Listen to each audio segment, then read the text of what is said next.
Hola, ¿qué tal? ¿Cómo estás? Como siempre, muchas gracias por continuar al pendiente de este canal. El día de hoy vamos a continuar con nuestro estudio del Dhammapada. Ya saben, esta gran enseñanza que se encuentra en uno de los grandes libros de sabiduría oriental, particularmente de esta visión budista.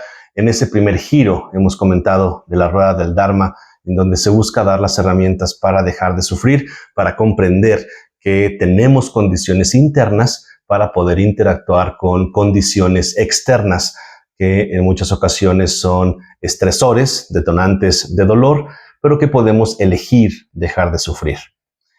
Continuamos entonces ya con los últimos capítulos. El día de hoy vamos a hablar del capítulo 23, en donde se nos va a presentar una imagen muy importante de un animal sagrado que representa sabiduría, representa pureza, que es el elefante.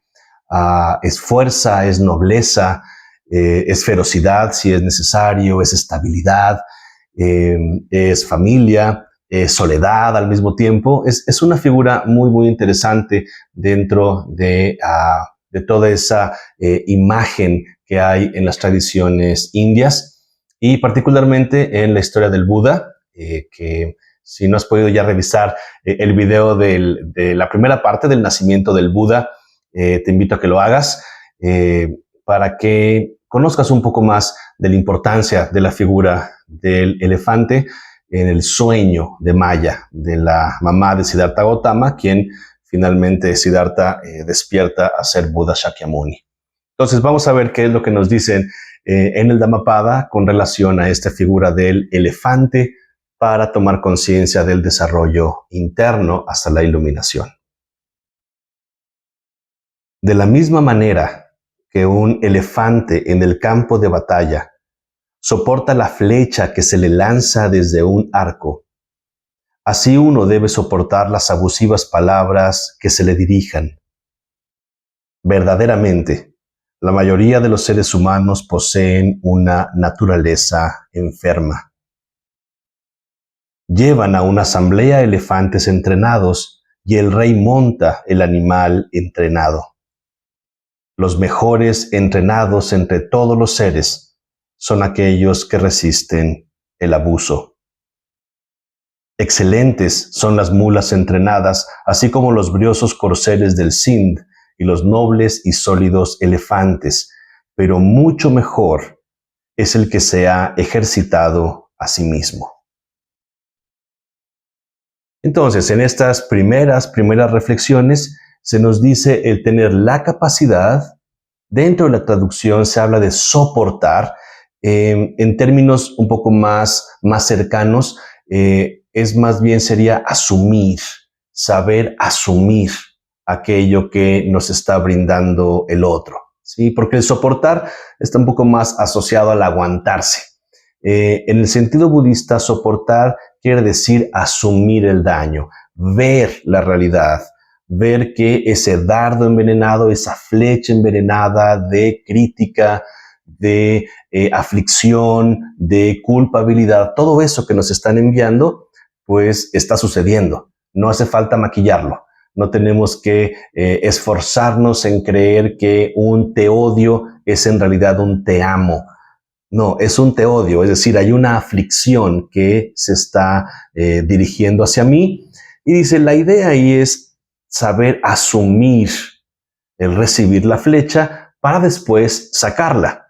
Esto nos conecta con otro relato budista clásico, en donde se dice que aquella persona, este guerrero que estaba combatiendo, recibe una flecha envenenada y es necesario sacar esa flecha para que el veneno no se expanda.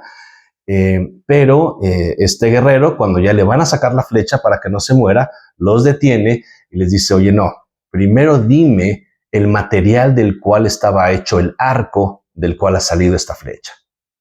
Después dime quién fue la persona que lanzó esta flecha.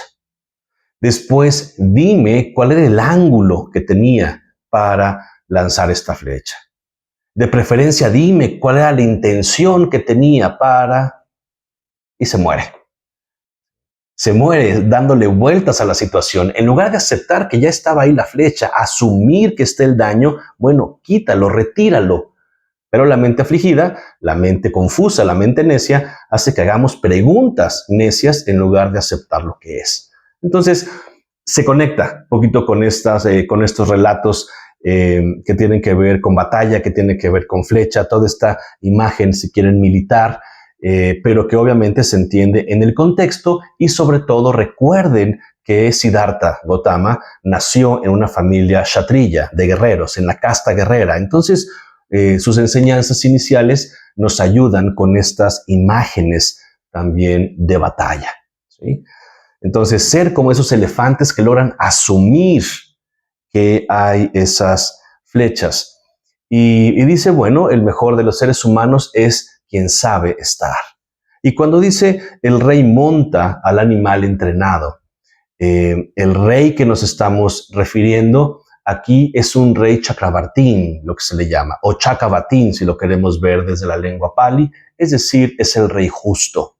Nuevamente, haciendo referencia a la biografía de Siddhartha Gautama, cuando el oráculo le dice a su padre, el rey Suddhodana, que Siddhartha tiene dos posibilidades de desarrollo. La primera es ser un gran rey, un rey justo, un rey bueno, que va a extender el territorio del clan de los Shakyas más allá de lo que se tiene pensado, pero sin recurrir a la violencia, ¿sí? Eso es un Chakravartin o un Chakravartin, es decir, un rey que pone en movimiento una rueda de paz, de tranquilidad, o por otro lado, ser un Buda, un renunciante.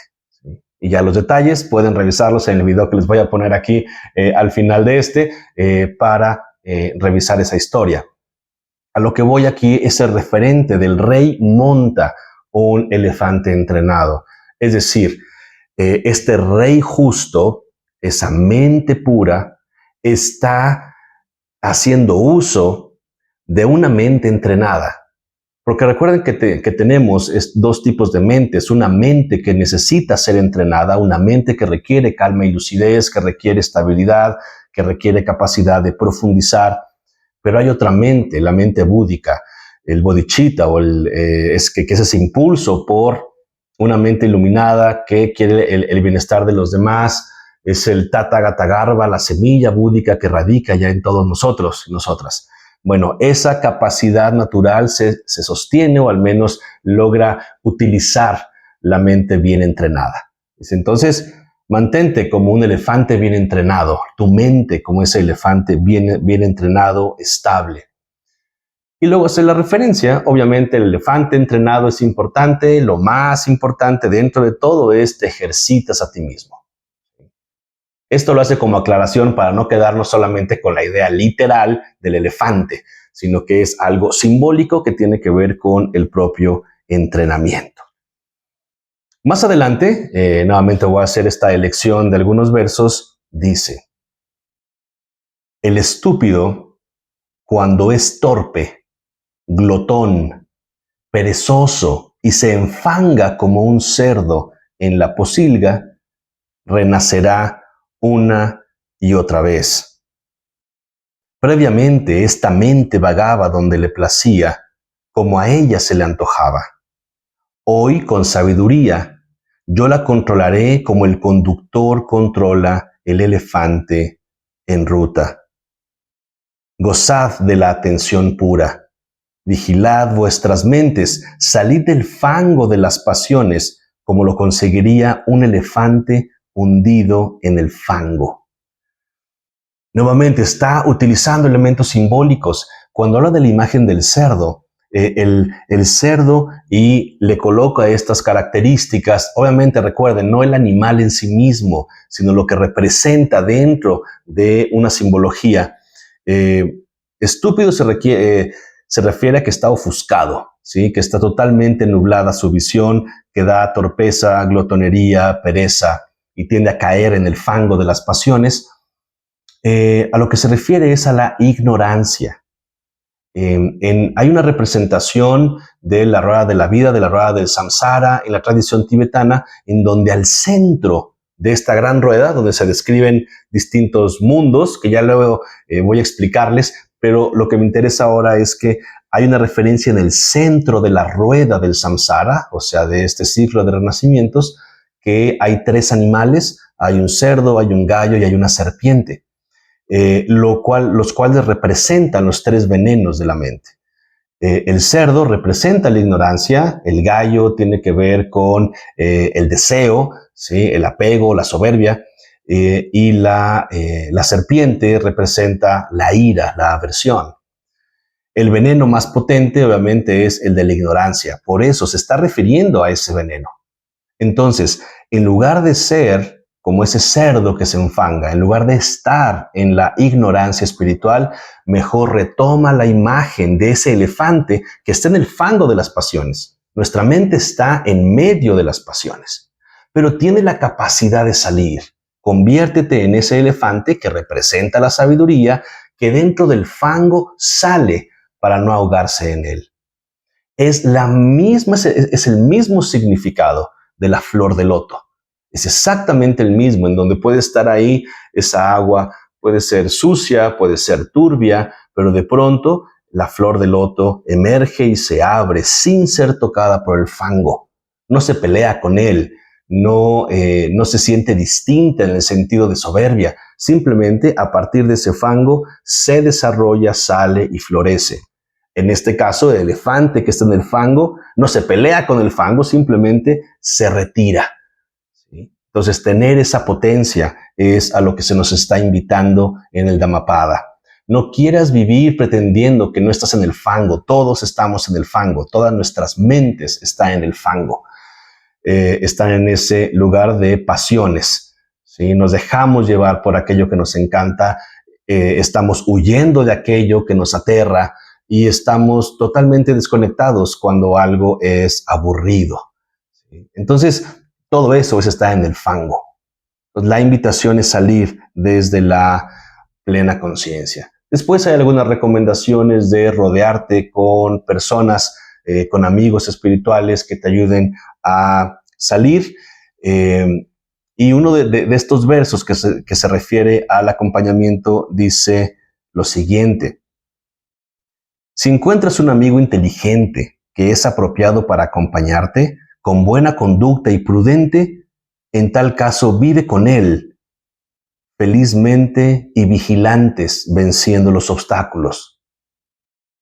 Pero si no encuentras a un amigo inteligente, es decir, despierto al Buda Dharma, de buena conducta y sagaz, entonces vive solo, como el rey que ha renunciado al país conquistado, o como un elefante que se pasea a voluntad por el bosque.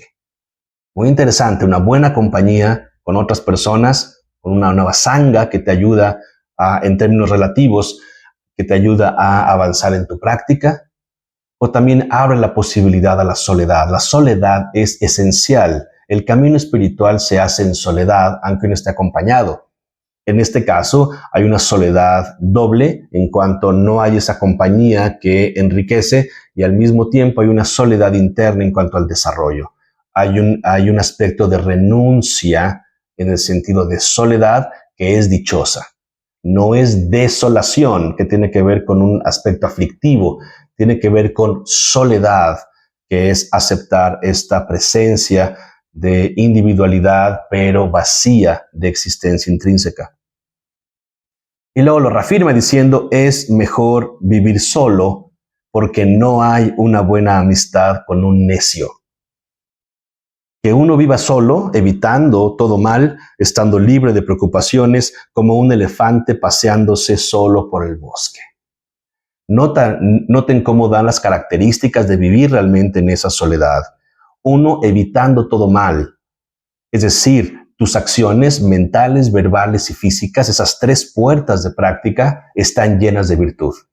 Entonces, no es solo que te vayas a vivir solo, valga la redundancia. No es suficiente con que digas que renuncias y te vas a la montaña. No es suficiente para el budismo.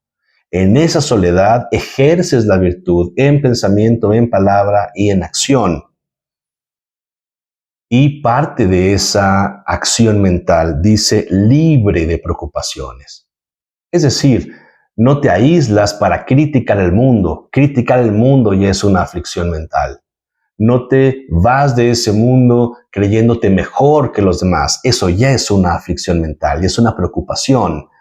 Entonces te vas a esa soledad lleno del Buda Dharma, lleno de la vivencia del despertar. Y eso se coloca la imagen como ese elefante que se pasea solo por el bosque.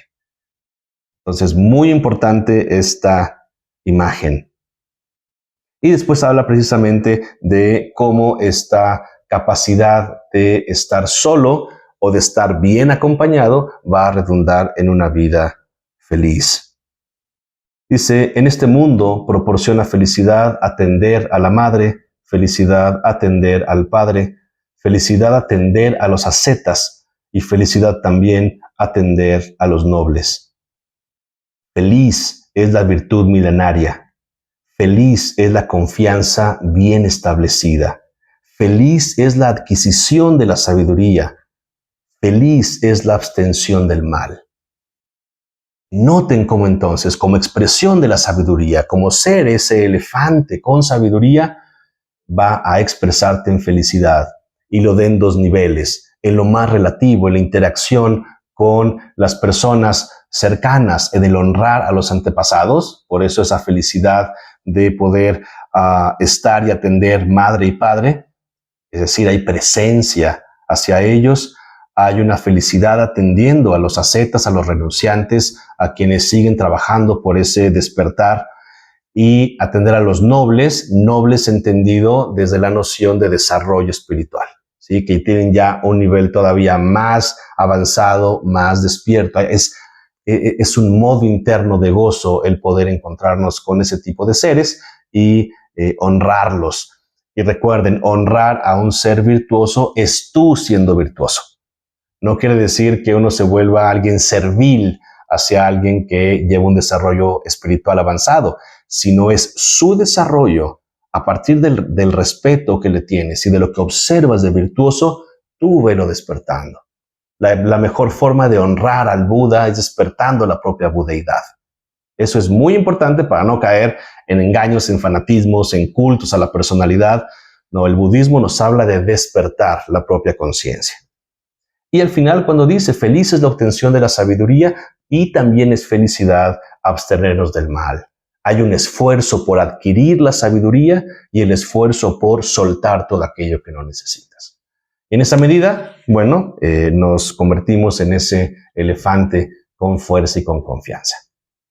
Así es que espero que sea de utilidad esta reflexión, que te ayude a comprender un poco más el mensaje del Buda, y que te ayude a aplicarlo en la vida diaria, que finalmente esa es la intención. Así es que espero que sigas al pendiente de los videos para ver ya los últimos capítulos de este gran texto del Dhammapada. Te invito a que te suscribas si es que no lo has hecho ya y que te mantengas al pendiente de las nuevas entregas. Muchas gracias, que tengas muy buen día.